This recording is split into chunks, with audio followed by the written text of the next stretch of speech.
What is up, everybody? It is Tim Castleman. Welcome to the very first episode of Tim Talks live from Las Vegas. You're listening to episode 1. If you clicked on this by mistake because you were expecting a TED Talk, or if you really clicked on this by mistake and you were expecting a Tom Talk, I want to let you know that you have come to the wrong place. Again, I would like to welcome you to the first episode of Tim Talks.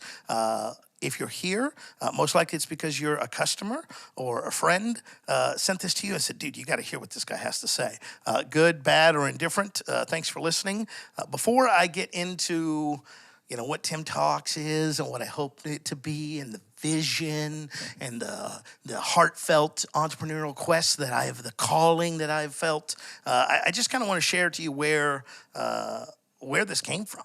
Because I used to have an old podcast, for those of you who listen to it, a little podcast called Two Drink Tim. And that was a fun time in my life. Back when I started it, I was married, I had a successful business, everything was coming up roses, and shit's changed, right? Some stuff has gone down here. Now, on the background, you might hear her chime in occasionally. It's the amazing Sue. Sue, I'm not going to reveal your last name. You're more than welcome to if you'd like to. But thank you for joining us here in Vegas. Thank you for having me, Tim. Yeah, always a pleasure to hang out with you. See, I don't believe any of that. Do you guys believe any of that? All right, there we go. Now I think you pay me to say that, really. Yeah, right. Perfect. Okay, now your mic levels are good. Yeah, it's our first podcast. We're recording this in a hotel room right underneath a fan, within 2 feet of each other. So if there's some feedback and different stuff like that, I apologize. We really are trying to do the best that we can with what we got here. So let's take you back. 2009, a young, nubile, Adonis-like creature named Tim Castleman, worked for a little company called Progressive Insurance. And one day I walked in and my boss says, hey, we need to have a chat. And I was like, okay. And she's like, what type? I was like, what type of chat is it? She's like, the type where you get a cake. And I was like, oh, that's cool. I get a cake. I was like, what do I get a cake for? She's like, it's your going away day. And I was like, oh, shit. Because I had kind of not planned anything. To be truthful, I really haven't planned a ton in my life, right? I got out of high school. I went in the military because I was like, I don't know what I do with myself. I don't want to go to school. Having people yell at me and call me retarded for 4 years sounds fun, right? Did my time in the Air Force. No, it's not the real military. Yes, I did get to see a gun or two that the Army guys, and they'd let us touch it, and they'd put the fake bang bang rounds in them, and we'd be like bang bang. Literally, if you're not familiar with this, and it's probably changed now because the Air Expeditionary Force and how badass they were. But back in my day, we had what's called the Lackland laser, which was literally a flashlight with a cone on it that you would turn off and on. And as you did that, you were supposed to say, bang, bang, bang, bang. And you're like, okay, that's how we're taking down Al-Qaeda, right? We're just one Lackland laser at a time. It was talked. What can I say? But joined the military, went into Air Force ROTC, was going to become an officer, was really excited about that. Then I hurt my leg in training, and I went to the guy, and I said, what can we do about it? And he said, well, Mr. Castleman, good news is you're going to live with your whatever the hell's wrong with my ankle, /shin/calf area. Bad news is you have brown hair, brown eyes. We have too many of you that want to become officers. We're going to do a drawdown in force. And I was like, what does that mean? He goes, you get a cake. And I was like, what? And it was before Progressive, so I was still naive back then. I was like, I get a cake? What do I get a cake for? It was my going away day. And I was like, well, that kind of sucks because, I only had planned my entire life around the military. I just was going to do a quick 20 years of my life, just do in and out, be retired and go on from there. That didn't work out, so of course I had to go try every type of job I could. Ended up at Progressive, hated that job, absolutely hated that job. And they gave me a chance to leave right before they probably were going to fire me. So felt really good about that. And then I started a little online business called Castleman Consulting, founded in 2009. And overnight, not practically overnight, but within 6 to 12 months, I was making a full-time earning online, selling basically what I was doing in my business, which was postcard marketing at the time. Spoke on stages all over the world. Things are going swimmingly. We'll start the lifestyles of the rich and famous Montauk here, right? Things are going well. I meet the love of my life at Progressive, right? I literally write down a card. I'm like, Lord, if you'll just bring me a woman that's a redhead with big tits and blah, blah, blah, blah. I don't remember the rest of the card. All I had was those are the 2 things I got, and those are the 2 things he gave me, right? And I was like, yay. I should have been a little more specific. hindsight being 30/30, right? But things are going swimmingly well. Things are awesome. Business is going well. You know, I replaced my income within 2 years. Within 3 years, I'm doing six figures, and we never looked back. I never kissed the seven-figure a year mark, but we got pretty high up there. I think we got close to $500,000. A couple times in that time frame between 2009 and 2017. I kept a small, nimble crew, and things were going really, really, really well up until January of 2017. I'm happy to say that I can't remember if it's the 12th or the 14th. I meant to look it up, but I didn't. But that's good, because I used to be able to remember to tell you, I used to be able to remember and recall the hour, the day, the second that I walked into my house and saw the Dear John letter. For you old people, that was a series that was lived way too shortly, because it was super depressing, as it is in real life when you walk in and get a letter from your spouse that says, hey, Tim, I have made the decision to leave. She was nice enough to send me hockey tickets, though, for my birthday next week. So thanks, Shug, if you're listening to this, which I'm sure you are.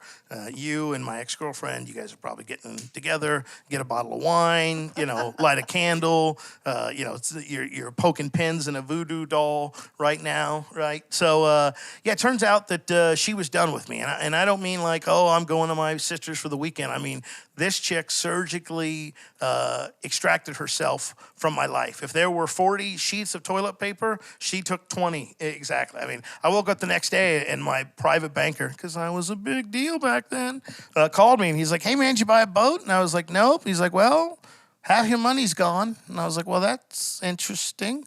Wouldn't be the first time my banker wouldn't be the last time my banker would call and tell me my money's gone. It's called foreshadowing, kids. Foreshadowing. So, 2017, we start off the year with just a giant kick right in the balls, and I was like, well, that sucks, but I'll be okay. I'll survive. I mean, it can't get much worse for that. And then, 2017, that happens. 2018. By the way, I love how I just skipped a whole year. So 2017, I did what's officially referred to as lost my fucking mind, right?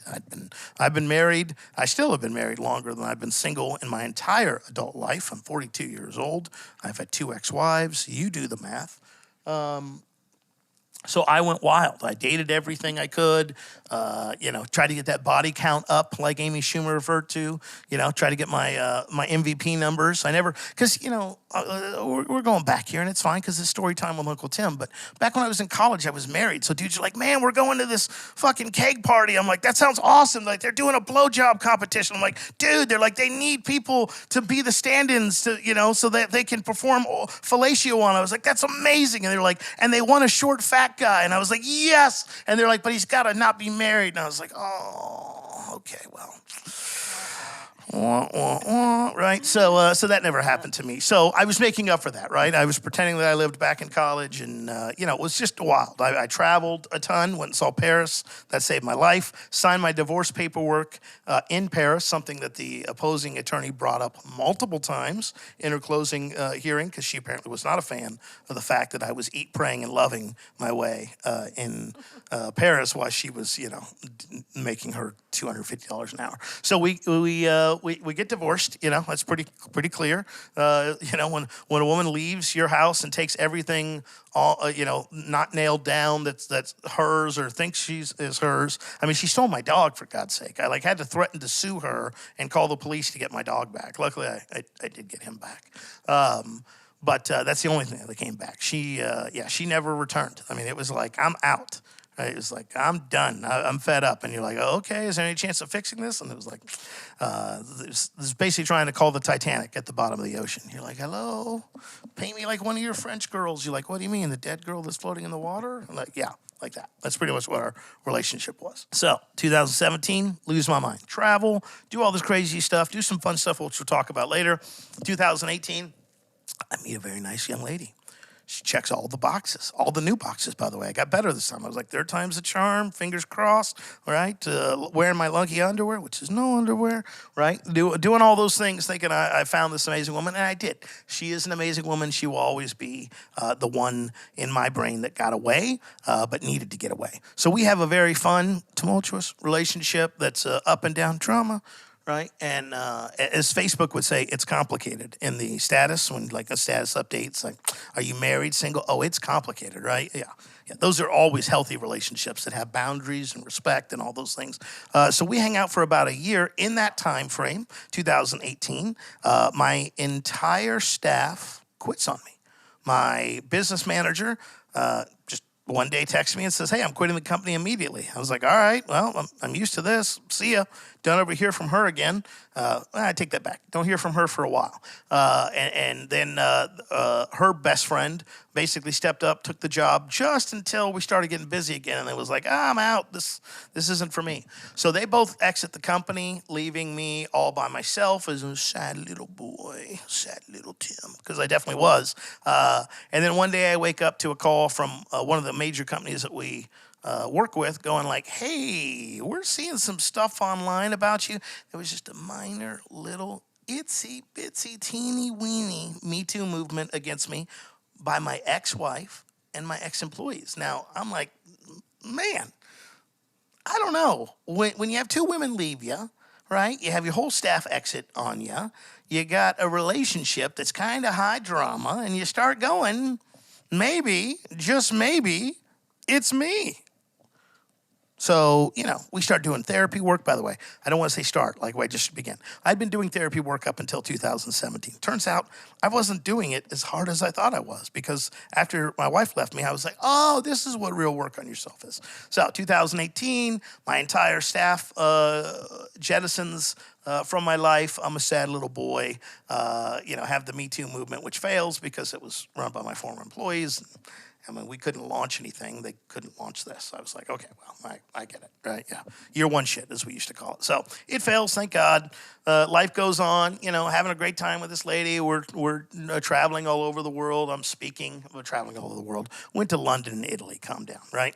Had a great time, really enjoyed our time together, but just was red flag after red flag after red flag. And after one incredible weekend in San Francisco that she did an amazing job planning and I completely tore it to the ground, I was like, I have some work I need to do on me. So for the first time in my life that I can remember, I was like, peace, deuces, I got to go take care of me, which she was super happy about. She took calmly and respectfully, like all women do. She was just like, I understand, Mr. Castleman. Let's shake hands. We'll part as friends, right? She definitely didn't smash a window in my RV, take half my lawn furniture, and befriend my ex-wife, which we'll get to later in the Maury Povich episode, right?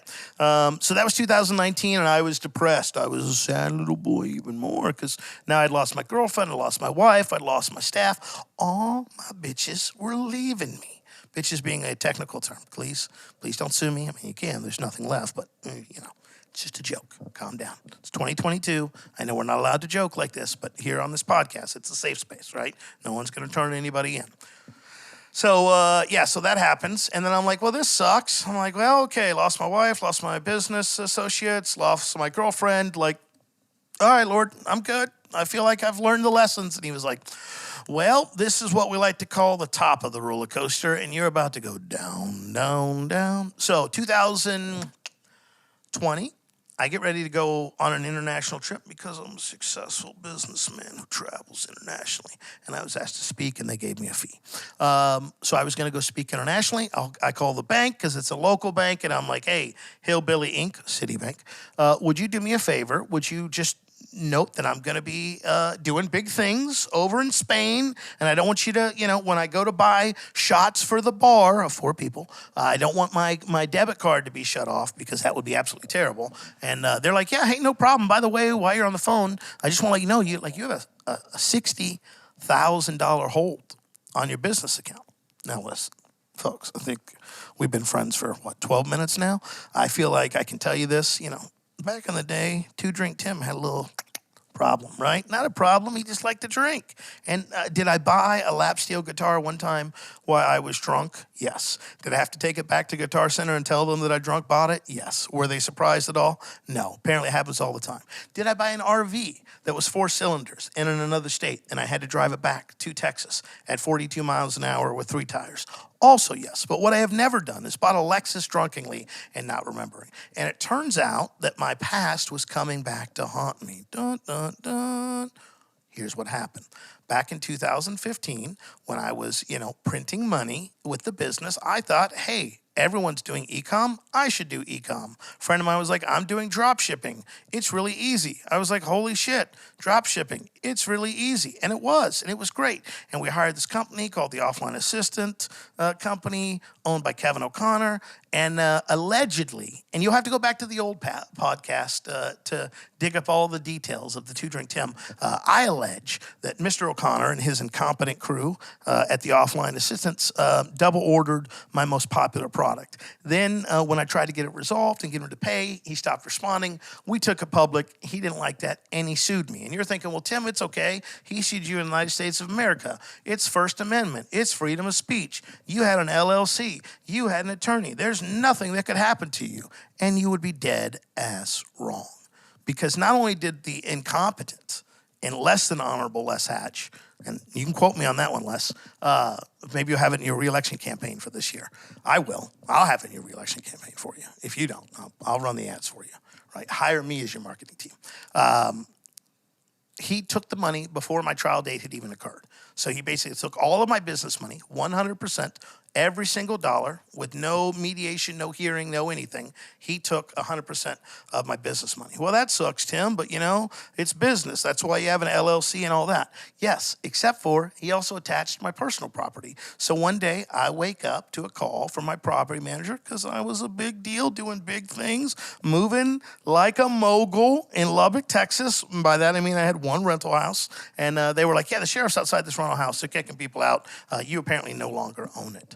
This was, of course, the day after my attorney, right, goes, oh, don't worry, they're not selling your property at the auction tomorrow. Turns out that was a lie, right? Then I point that out to my attorney, and he goes, yeah, we just went off the information they provided to us. And it's like, you know what? It was my whole life. Don't call and verify any of that. Like, take the email, the posting, the smoke signal you got. Don't bother calling to verify that because it was just my entire life. So basically in 2020, the pandemic hit shortly after my life collapsed. I got to spend a year as a shut-in. That was really fun. I thought I was doing my part to be a good citizen and not spread the virus that was going to kill us all, right? So I did my part there in 2021. I had to hire a new attorney, of course, right? And he fought it all the way to the appellate court, and everyone basically said, yeah, fuck this guy. So I lost everything.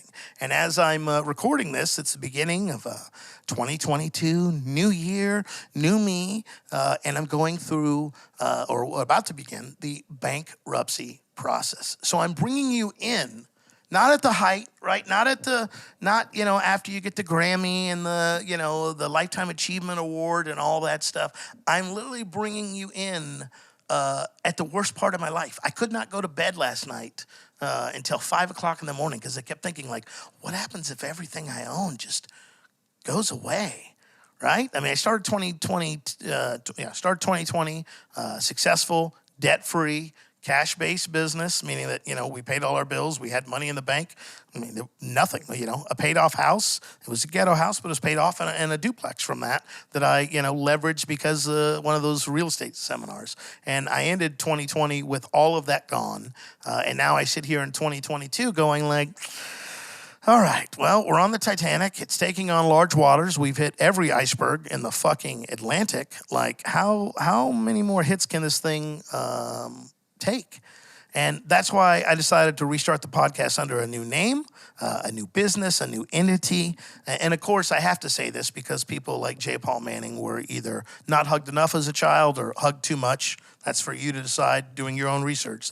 These are, of course, all opinions and not to be considered factual without doing your research. And that if you're ever tempted to leave a negative review of an online business, let my story be a warning to you. Now, you may be thinking, well, Tim, if you just showed up to court, you would have got that taken care of. No, we showed up multiple times. So the judge had no interest in hearing our side of it.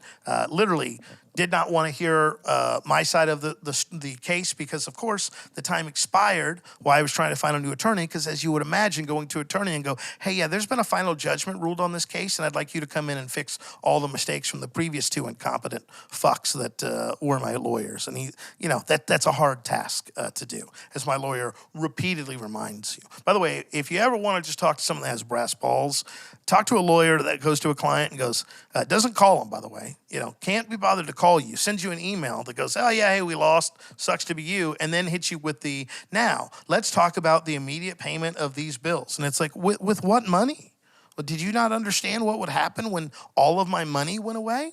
So that'll be added to the bankruptcy along with whatever outstanding debts that I have, which aren't a lot because I was stupidly smart with my money and financially savvy and didn't have a lot of debt. Turns out, ladies and gentlemen, if you have a lot of debt, then incompetent, bottom-feeding losers like Mr. Manning don't come and go, oh, hey, there's a pile of money that we can just suck up, right? And they don't just go to their old pal, Judge Les Hatch, and go, hey, listen, let's have a hearing the week of Christmas where you take all the attorney fees that you've already denied in writing, and then I will allegedly perjure myself in court. This being Mr. Manning lying to that, right? And again, these are all my opinions, not to be considered factual without doing your own research. And I only say that again because lawyers, need to be hugged and given a reason to live, as do I.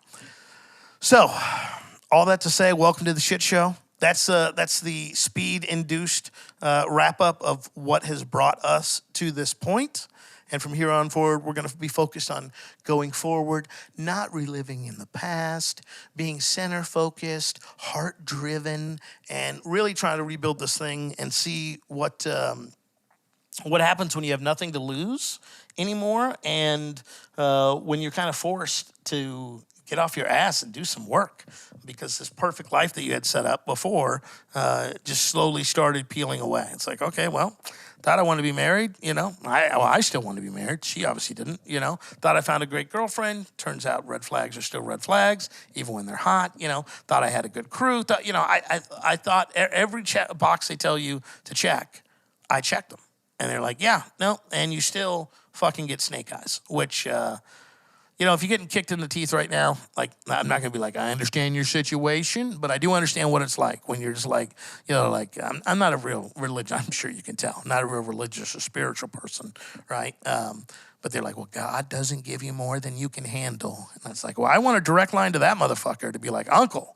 Like, I wish him and Instagram, I'd like a direct line to both of them so I could air out my grievances. I haven't had my Instagram account since back in October of 2021 because, as you know, as a failed band photographer, that's the type of spam content that Instagram can't allow. Now, can I get a hold of anybody from Instagram? Absolutely not.